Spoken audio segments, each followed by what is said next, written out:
Bonjour à toutes et à tous et bienvenue dans ce nouveau tutoriel gratuit dans Photoshop qui m'a été demandé par une internaute régulière des tutoriels dans lequel elle me demande comment venir adapter ici notre petit bijou, la partie métallique, pour la rendre un petit peu plus lisse et un petit peu plus propre. De ce fait, au cours de ce tutoriel, je vais vous présenter deux techniques qui vont vous permettre de venir rattraper cet effet métallique et enlever les différents petits défauts. Si jamais vous avez des questions, comme d'habitude, n'hésitez pas à m'en faire part, je tâcherai de vous répondre le plus rapidement possible via les sections commentaires. On va donc maintenant attaquer tout de suite ce tutoriel et cette petite explication à travers les deux techniques. Il existe donc plusieurs petites techniques pour rattraper ici nos effets de métal. Le premier, ça va être déjà de venir zoomer sur l'élément. Je vais venir créer un nouveau calque et on va venir faire ça à l'ancienne, ça peut prendre un petit peu de temps. Je vais prendre mon tampon de duplication, faire un clic droit et venir ici réduire la taille pour avoir quelque chose d'un petit peu petit et précis. Et je vais tout simplement venir récupérer ici des zones un petit peu plus lisses et adapter automatiquement, comme vous le voyez, et corriger le tout. Sachez que je vous recommande de venir échantillonner les calques actifs et inférieurs. De cette façon, vous pouvez créer, comme je l'ai fait, un nouveau calque qui vous permettra de venir enlever les différents défauts. Cette technique sera relativement longue, comme vous vous en doutez, tout simplement parce que plus il y aura de défauts et plus ce sera long. Ce que vous pouvez faire également, c'est venir utiliser ici l'outil correcteur localisé. Toujours en cochant échantillonner tous les calques que vous avez ici, vous allez pouvoir venir faire un clic droit, baisser l'épaisseur, et vous allez pouvoir venir peindre tout simplement sur les petites éraflures, de façon, déjà dans un premier temps, à venir les supprimer. Ça sera également long. Tout travail de retouche en général est relativement long pour avoir quelque chose de très qualitatif, mais ça permet d'être beaucoup plus précis. Là vous voyez, je viens donc modifier et retoucher chacune des petites éraflures, et déjà en cliquant sur le petit œil, je peux voir une nette différence. Je peux même dézoomer, et vous voyez ici que votre bijou commence déjà à être un petit peu plus retouché, de meilleure qualité en tout cas. Donc là je vais venir zoomer encore une fois, et retravailler toutes les petites éraflures les unes après les autres, quitte parfois à juste venir faire un petit point sur certaines zones pour obtenir quelque chose de beaucoup plus qualitatif.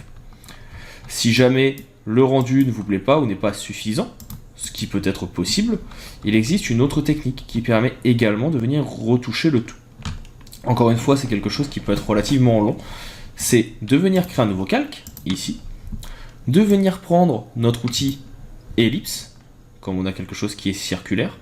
Je vais venir tout simplement créer un tracé circulaire en appuyant sur Shift, donc Maj et Alt en même temps pour créer une forme de la taille de ce que j'ai à retoucher. Sur mon nouveau calque, je vais venir ici prendre mon outil dégradé. Je vais faire un clic droit. Dans les dégradés, j'en ai plusieurs pour ma part parce que je les ai téléchargés, sachant que vous pouvez vous-même en trouver un certain nombre. Et ici, vous pouvez surtout utiliser métaux. Donc là, je vais faire OK. Et dans métaux, vous allez en avoir déjà deux bases, dont un qui va être métallique ici. Je le mets en mode classique et je vais venir le mettre sur ma composition. Je vais venir réduire un petit peu ici la couleur. On peut jouer aussi avec les modes de fusion pour venir obtenir des modes qui seront un petit peu plus intéressants. Jusqu'à ce que vous obteniez un rendu qui vous plaise. Une fois que cela est fait, là le rendu va me plaire plus ou moins. Je vais juste ici venir faire un petit CTRL-T et venir adapter sur les côtés. Donc je vous invite ici à appuyer sur la touche Shift pour pouvoir, si vous êtes sur une nouvelle version de Photoshop, déformer un peu le tout. Donc de cette façon, je viens placer comme je veux. Et là, ça va être un petit peu plus technique. Moi pour ma part, je vais venir utiliser une tablette graphique parce que la typographie présente sur l'élément métallique est un petit peu ici, donc hop, comme on le voit, délié. Je vais venir prendre un pinceau, comme ceci. Je vais venir mettre un masque de fusion. Et je vais tout simplement venir peindre en noir les zones que je veux désélectionner. Donc là, je vais baisser la taille de mon pinceau. Et on va le mettre vraiment très petit. On va se mettre aux alentours de 5 pixels, 4 pixels. Voilà.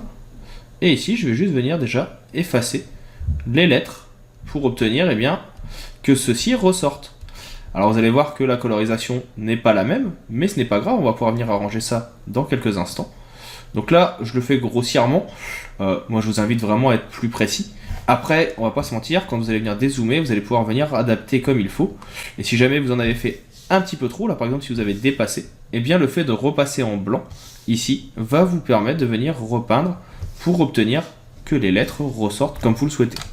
Le raccourci va être ici X pour passer du noir au blanc, et là, hop, je viens donc récupérer toutes les informations. Alors, vous voyez que ça dépasse encore un petit peu à certains endroits, c'est pas grave, on va venir ensuite ajouter un petit calque de réglage qui va nous permettre de faire ressortir le tout en noir et blanc et non pas ici avec les reflets jaunes dus à l'appareil photo. Parce que c'est un souci qu'on a souvent en retouche de bijoux, c'est que eh bien, vous allez avoir du noir et blanc qui ne sera pas vraiment noir et blanc, et sur du métal c'est bien dommage, surtout quand c'est quelque chose en argent que vous souhaitez vendre par la suite. Donc pour que l'effet soit adéquat, il vous faudra venir rajouter un masque ou un calque de noir et blanc. Alors là vous voyez que c'est un peu plus long, parce que forcément il faut venir réécrire le tout. Si vous avez des photos en HD, vous pourrez les sélectionner peut-être plus rapidement, ou si vous êtes adepte de la plume, ce que je vous recommande également, vous allez pouvoir venir eh bien, retracer chacune des lettres à la plume. Vous gagnerez pas mal de temps dans la gravure. Donc là, voilà, j'ai quasiment fini. Ici, je vous recommande, donc, comme je le disais tout à l'heure, d'utiliser votre tablette graphique tout simplement pour avoir la pression, pour que sur les déliés, vous puissiez gagner du temps. Donc là, vous voyez, je viens juste appuyer un petit peu moins pour obtenir un meilleur rendu. Et là, une fois que vous avez fini, que vous avez récupéré toute la texture, ce que je vais faire, c'est tout simplement donc un calque de réglage en mode noir et blanc, donc ici. Ce noir et blanc, je vais venir reprendre la sélection de base en faisant un contrôle-clic sur ma forme et je vais tout simplement demander ici à ce qu'il ne soit mis en place que sur le calque qui est en dessous. Et de cette façon, on a notre élément déjà qui est un petit peu moins sale entre guillemets. Donc là, on a le avant-après. Bien sûr, ce qui peut être intéressant, maintenant qu'on a cet élément qui est fait, on vient décocher ici l'élément entre les deux. Je me mets sur mon calque 3. Et si je vois que mon dégradé ici ne me convient pas, je viens prendre un dégradé. Je peux me mettre par exemple ici en linéaire. Je fais toujours un contrôle-clic pour reprendre la sélection. Et vous voyez, vous pouvez venir donc modifier votre dégradé pour obtenir le dégradé que vous souhaitez. Et après, on va jouer encore une fois avec l'opacité pour que, eh bien, il y ait moins de défauts. Si jamais c'est trop présent, je peux essayer un autre effet. Je dégrade un petit peu plus, je dégrade moins. Je peux prendre un dégradé, non pas linéaire, mais ici, comme vous le voyez, un dégradé réfléchi. Et on va adapter jusqu'à obtenir, eh bien, le rendu souhaité.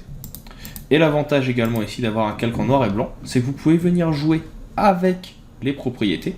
Et vous pouvez demander par exemple à ce qui était jaune, à ce que ça ressorte un petit peu plus ou un petit peu moins, pour faire ressortir plus de détails. Et ça vous permettra d'avoir des caractéristiques un petit peu plus intéressantes. Et là maintenant, si je dézoome, j'ai mon élément qui est réparé. Alors là, comme vous le voyez, mauvais exemple avec celui-ci, là c'est la difficulté de cet élément. Donc, je recommanderais plutôt la première technique, qui permet ici d'effacer tous les éléments, mais encore une fois, on n'a pas forcément le côté métallique. Alors ce qu'on peut faire ici, c'est que ce côté métallique, je vais le mettre au-dessus, pour avoir vraiment le côté argent qui va ressortir. Si jamais vous le souhaitez également, on peut venir encore une fois jouer avec le noir et blanc. Là vous voyez, en venant pousser un petit peu les jaunes, décaler un petit peu les rouges, on va récupérer le côté argenté. Donc voilà pour les deux techniques assez intéressantes à connaître. Si vous souhaitez aller un petit peu plus loin, sachez que j'ai une formation sur la retouche bijoux disponible sur tuto.com, je vous laisse vous pencher dessus. Et si vous avez d'autres questions, n'hésitez pas à m'en faire part. On va maintenant clôturer ce tutoriel. Il ne me reste plus qu'à vous dire à bientôt pour d'autres astuces et d'autres tutoriels Photoshop ou logiciel de graphisme. Hop, hop, hop, hop, hop, ne partez pas si vite. Vous avez aimé la vidéo, l'astuce que vous avez vue vous a plu et vous a permis de vous améliorer dans le logiciel que vous suivez, Photoshop, Illustrator, InDesign, Affinity Photo ou que sais-je encore. Vous souhaitez aller un petit peu plus loin dans la découverte de ces outils et comprendre au mieux leur fonctionnement, voire même vous personnaliser dans certains domaines, l'auto-entreprise, comment développer votre auto-entreprise par exemple avec Photoshop, comment vous améliorer si vous êtes développeur, comment l'utiliser la suite Adobe si vous êtes illustrateur ou que sais-je encore. Sachez que je propose également des vidéos sur tuto.com que vous pouvez retrouver avec le lien présent dans la description. Vous y retrouverez l'intégralité des vidéos gratuites du site, de la chaîne YouTube, mais également l'intégralité de mon catalogue de formations payantes. Il arrive régulièrement que je propose sur la chaîne YouTube, mais aussi sur les réseaux sociaux eh bien, des codes promo pour les avoir à moins cher, donc n'hésitez pas à les suivre pour pouvoir rester à l'affût des dernières nouvelles. Je vous invite également, bien sûr, à laisser un commentaire, un petit like, à partager la vidéo autour de vous afin que la chaîne puisse grandir. N'hésitez pas à me dire ce que vous en avez pensé, c'est toujours avec plaisir que je lis les commentaires et que je réponds, même en cas de besoin. Je vous dis maintenant à bientôt pour d'autres tutoriels, pour d'autres ressources, pour d'autres outils liés au monde du graphisme ou du marketing. Je vous souhaite une bonne continuation et je vous dis à bientôt.